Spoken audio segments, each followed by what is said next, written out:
United मुस्लिम foundation के अध्यक्ष रोशन शेख ने प्रेस कॉन्फ्रेंस के माध्यम से प्रधानमंत्री नरेंद्र मोदी को समर्थन देते हुए कहा कि इस बार 400 से अधिक सीटों पर भारतीय जनता पार्टी के उम्मीदवारों को जिताएं ताकि प्रधानमंत्री मोदी जी देश के लिए और मजबूती से कार्य करें। मुस्लिम समाज के लोग मोदी जी को काफ़ी पसंद करते हैं। मुस्लिम समाज की महिलाएं प्रधानमंत्री मोदी जी को तीसरी बार भारी बहुमत से जिताकर प्रधानमंत्री बनाने जा रही हैं। तो आइए सुनते हैं इस मौके पर रोशन शेख ने क्या कुछ कहा, ये आपको सुनाते हैं। आज की ये जो प्रेस कॉन्फ्रेंस हमने बुलाई है यूनाइटेड मुस्लिम फाउंडेशन पे, उसका मकसद ये है, क्या हम ये कहना चाहते हैं कि हम जो मुस्लिम जो है वो मोदी जी को प्राइम मिनिस्टर बनाने के लिए हम पूरा सपोर्ट करेंगे और ज़्यादा से ज़्यादा मुसलमानों का वोट जो है वो मोदी जी को मिले, बीजेपी को मिले। ज्यादातर मुस्लिम जो है मोदी जी के खिलाफ है। उनका कहना है कि मुस्लिम के विरुद्ध में मोदी जी बोल रहे हैं अपने मंच पे, इसलिए वो नहीं मान रहे हैं, कांग्रेस महागाड़ी को सपोर्ट कर रहे हैं। इस बारे में क्या कहना है? नहीं, मुस्लिम्स जो है, मतलब कोई मुस्लिम्स मोदी जी के खिलाफ में नहीं है, ना ही बीजेपी के खिलाफ में। आज का मुस्लिम जो है वो समझदार हो गया है। आज का मुस्लिम जो है वो कांग्रेस की या किसी और की बातों में आने वाला नहीं है। मोदी जी जो हिंदुस्तान का प्राइम मिनिस्टर होते हुए जो काम कर रहे, जो डेवलपमेंट का और जो काम किया जा रहा है, वो कम्प्लीटली देश के लोगों के लिए किया जा रहा है, ना ही कि कोई एक जात धर्म के लोगों के लिए। इसीलिए कुछ लोग बोलते हो गए, कोई लोग कहीं है, कोई लोग कहीं है, लेकिन हर मुस्लिम जो है वो पहले की तरह नहीं रहा, क्या पहले की तरह सोच नहीं रही। आज का मुस्लिम मोदी जी के साथ में इसलिए कि मोदी जी ने मुसलमानों के लिए काफी कुछ किया है।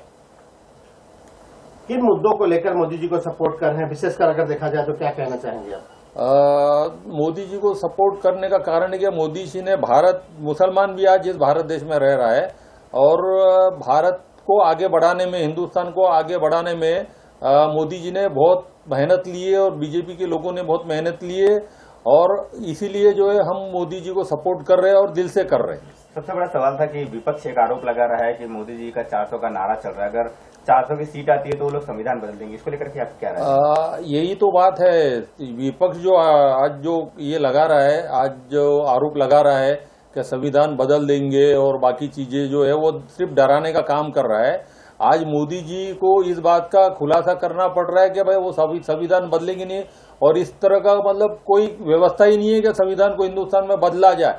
ये सिर्फ दलितों को और मुस्लिमों को डराने के लिए इस तरह का प्रचार किया जा रहा है विपक्ष द्वारा। सर, मोदी जी क्यों पसंद है आपको? क्यों ऐसी चीजें कि खाली मोदी और भी नेता लोग? मोदी जी इसलिए पसंद है कि मोदी जी ने हिंदुस्तान में प्रधानमंत्री बनने के बाद खासकर मुस्लिमों के लिए जो एक डर, पहले जो विपक्ष डर फैलाता था, खासकर मुस्लिमों के लिए जो उनकी माँ बहनों के लिए जो कानून लाया, 3 तलाक का जो कानून लाया है, जिससे कि मुस्लिमों की जो मुस्लिम औरतें जो है, लेडीज जो है, वो खास करके एक सेफ हो गई है। उन लोगों को एक संरक्षण देने का जो काम मोदी जी ने किया है कानूनी तौर पे।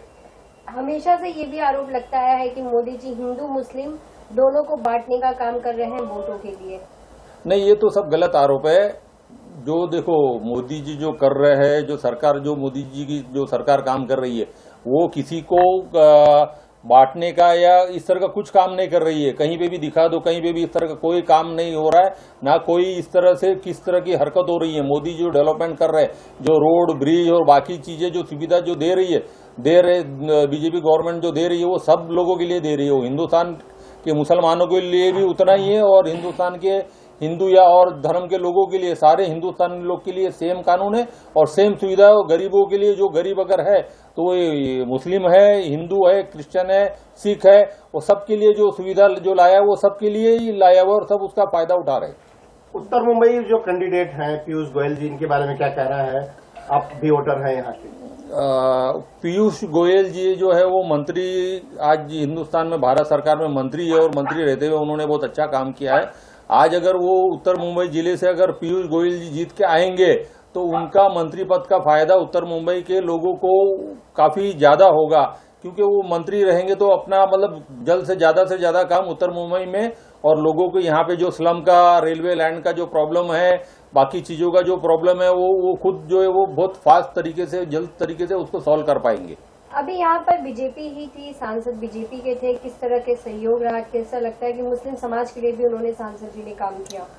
उन्होंने जो गोपाल शेट्टी जो यहाँ के सांसद थे, उन्होंने भी सारे लोगों के लिए काम किया था। ऐसा नहीं कि कोई एक जात धर्म के लिए होगी, उन्होंने जात धर्म का उनके दिल में भी कोई नहीं था। उन्होंने इस तरह से कोई काम भी नहीं किया कि किसी जात या धर्म को अलग करके कोई काम किया। उन्होंने सारे लोगों के लिए काम किया, क्योंकि भारत सरकार के जो मोदी जी का जो एजेंडा है सबका साथ सबका विकास, उसी मुद्दे पे उन्होंने काम किया है। तो लोगों से क्या अपील करना चाहते हैं? मैं लोगों से एक अपील यही करना चाहता हूँ, ज्यादातर खास करके मुस्लिम लोगों से, कि मुस्लिम विपक्ष जो इस तरह से जो ये फैला रहा है कि मुस्लिमों के खिलाफ में संविधान के बारे में जो बोल रहा है वो गलत बातें है, और ज्यादा से ज्यादा मोदी जी को वोट करे, ज्यादा से ज्यादा बीजेपी, और महाराष्ट्र में खास करके हमको शिवसेना, वो शिंदे जी की शिवसेना जो है उनके कैंडिडेट को वोट करे और ज्यादा से ज्यादा ताकत मोदी जी को दे। कांग्रेस ने कैंडिडेट भूषण पाटिल यहाँ पर दिया, उन्हें किस तरह देखते हैं आप एज ए कैंडिडेट? ऐसे कैंडिडेट ठीक है, वो कैसा है, वो जीत के आने वाले तो है नहीं। वो कांग्रेस के लोग सिर्फ इलेक्शन के टाइम पे उतर के आते हैं, बाकी तो 365 दिनों में साल के कहीं पे भी या 5 सालों में कहीं वो दिखते नहीं है। वो सिर्फ कांग्रेस का जो है वो एक अपना पद लेके बैठ जाते और बस उसी पे अपना जो काम धंधा चलाते, बिजनेस चलाते। बाकी के लोगों के लिए उन्होंने ना, कांग्रेस ने 70 सालों में कुछ किया है, ना किया है, ना आगे कभी करेंगे। हमको नहीं लगता कि वो कुछ करने वाले। मोदी जी 10 सालों में क्या ऐसा